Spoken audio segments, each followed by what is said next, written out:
Agriculture Minister Narendra Singh Tomar holding a press conference. पश्चिम बंगाल की सरकार के भी ध्यान में वह कार्यक्रम था। कल भी यह समाचार आया था कि जिस प्रकार की सुरक्षा आदरणीय नड्डा जी को अपेक्षित थी वह सुरक्षा नहीं मिली और आज उनके काफिले पर पथराव किया गया है। वहाँ पर हमारे महामंत्री कैलाश विजयवर्गीय जी जो उनके साथ चल रहे थे उनकी गाड़ी पर भी पथराव किया गया है। काफ़ी समय से ध्यान में आ रहा है कि पश्चिम बंगाल में इस प्रकार की हिंसक घटनाएं बढ़ती जा रही हैं। सामान्य तौर पर मत भिन्नता तो लोकतंत्र में स्वाभाविक होती है, लेकिन इस प्रकार की घटनाएं आमतौर पर देश में देखने को नहीं मिलती थी। लेकिन यह घटना लगातार बढ़ रही है और यहाँ तक बढ़ गई है कि भारतीय जनता पार्टी के राष्ट्रीय अध्यक्ष, जिनको सुरक्षा भी है और उनके काफिले पर भी पथराव हो और उस पर अनदेखी सरकार की ओर से रहे, यह घोर निंदनीय है। और मैं पश्चिम बंगाल की इस घटना की कठोर शब्दों में निंदा करता हूं और संबंधित जो लोग हैं उन पर कार्रवाई की मांग करता हूं।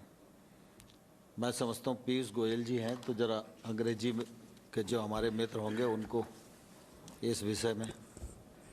Friends, I would like to join my colleague Tomar ji in condemning in the strongest terms the violent attack on our national president, Shri J.P. Nadda ji, and the General Secretary of BJP, Shri Kailash Vijaywargiya ji.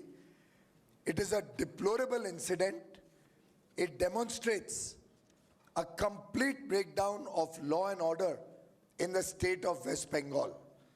Since yesterday, there was evidence of inadequate police presence for the national president of the world's largest political party. There were clear signals emanating from the establishment that they were uncomfortable with the growing popularity of the Bharatiya Janata Party in West Bengal. And the attack, the way the stones were pelted on the cavalcade, you saw the size of the stones, you saw the injuries that our senior leaders have faced. It is fortunate Mr. Nadda's car was bulletproof. Otherwise, this clearly was an attempt to muzzle democracy in West Bengal. And we strongly condemn it. We believe strictest of action should be taken on the goons who have attacked the national president of the BJP. In fact, this is not only an attack on Mr. Nadda, it is an attack on the very foundations of the rich democratic tradition of India. Once again, we demand the strongest of action and condemn this heinous incident of attacking Shri J.P. Nadda ji.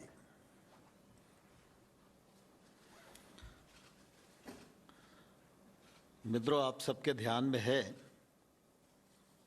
पिछले संसद के सत्र में भारत सरकार 3 कानून लेकर आई थी। एक कृषक उपज व्यापार और वाणिज्य अधिनियम और दूसरा कृषक सशक्तिकरण और संरक्षण कीमत आश्वासन और कृषि सेवा पर करार अधिनियम 2020 और आवश्यक वस्तु अधिनियम में कुछ संशोधन, ऐसे लगभग 3 कानून भारतीय संसद ने पारित किए। कृषि के क्षेत्र में ये 2 कानून हैं जिसमें कृषि उपज का व्यापार और वाणिज्य से संबंधित है और उनके मूल्य आश्वासन से संबंधित है। इन दोनों कानूनों